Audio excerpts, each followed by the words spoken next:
Okay, so a couple of questions. First of all, do you have any memories about the renters who used to rent your mom's house?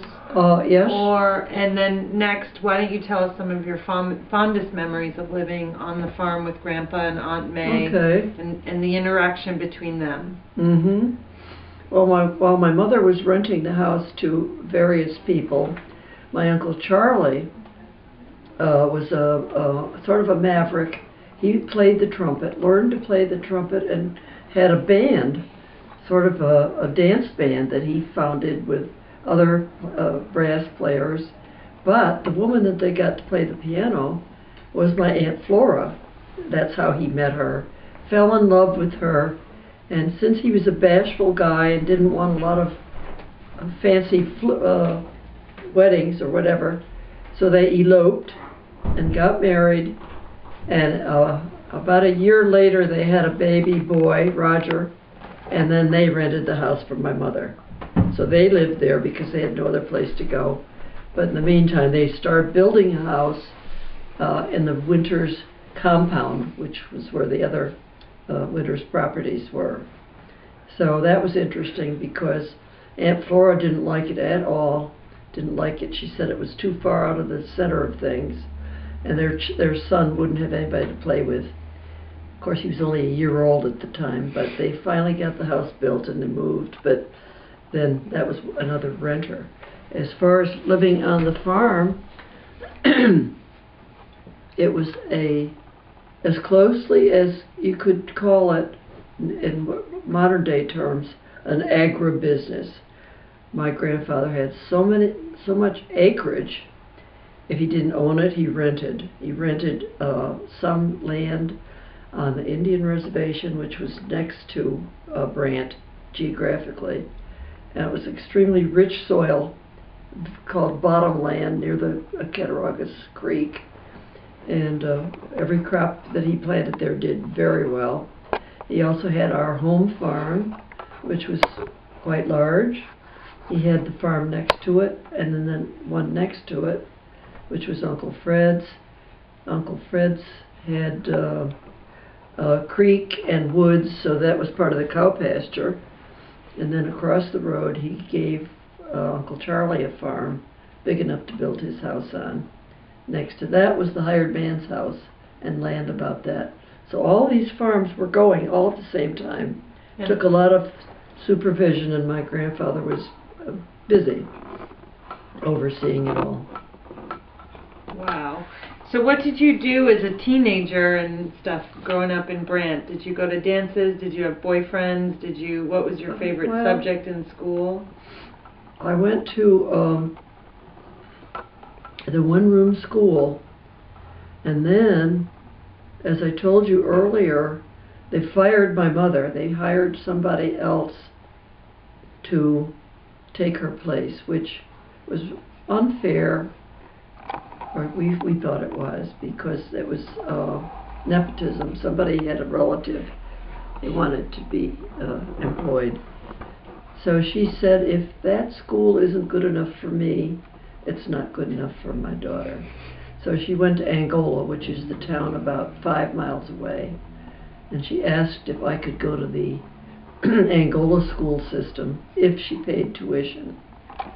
They said yes, I could, but there was no tuition stated. I don't think she ever really had to pay much money, but she had to drive me there every morning. There were no school buses because I wasn't really of that township or that town. So she drove me, and I was in the 6th grade. I was 10 years old, and I met a lot of kids, and one of whom was my friend Helen. First day I was in school, I was sitting by my desk eating my lunch, and all the other kids walked home for lunch. They weren't living nearby. They could have their lunch at home.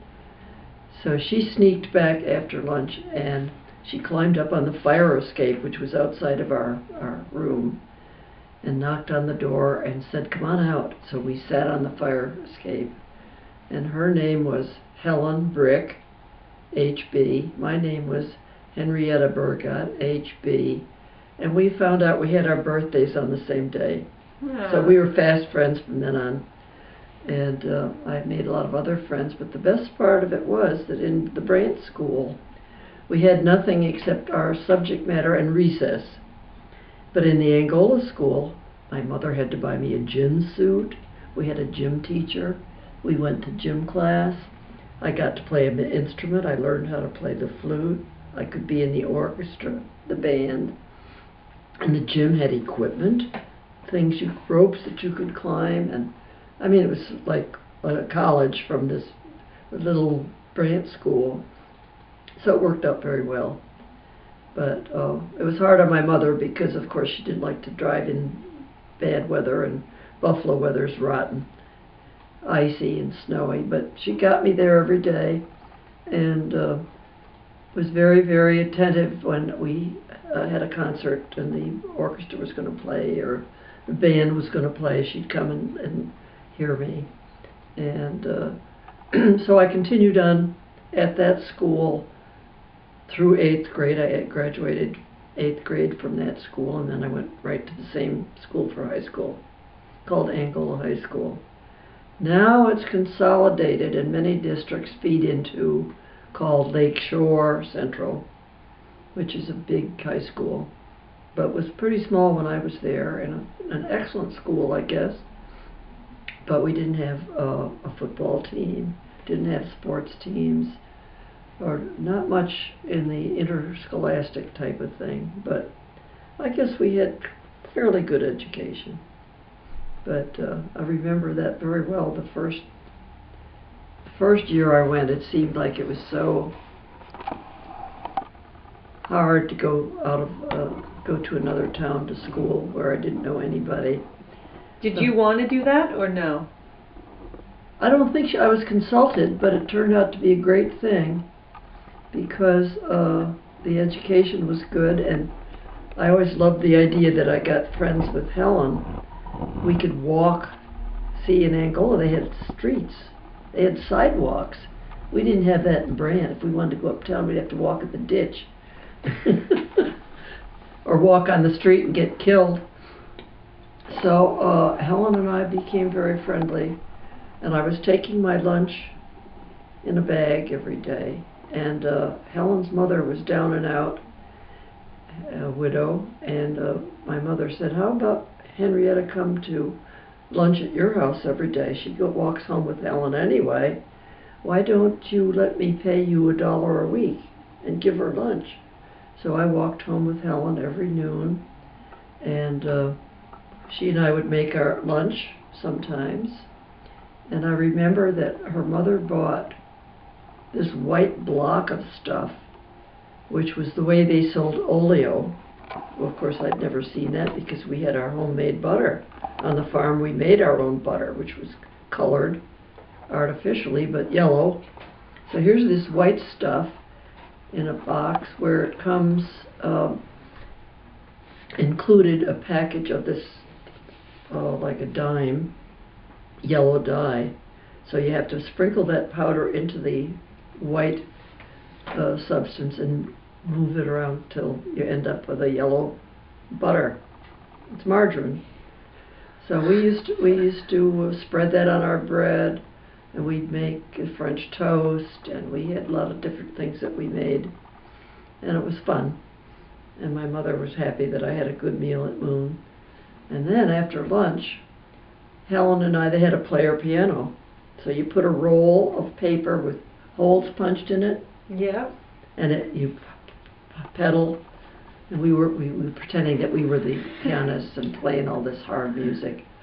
We got so excited we forgot to go back to school, so we were very late, and the teacher was mad. But we had a good time. And my mother loved Helen. She never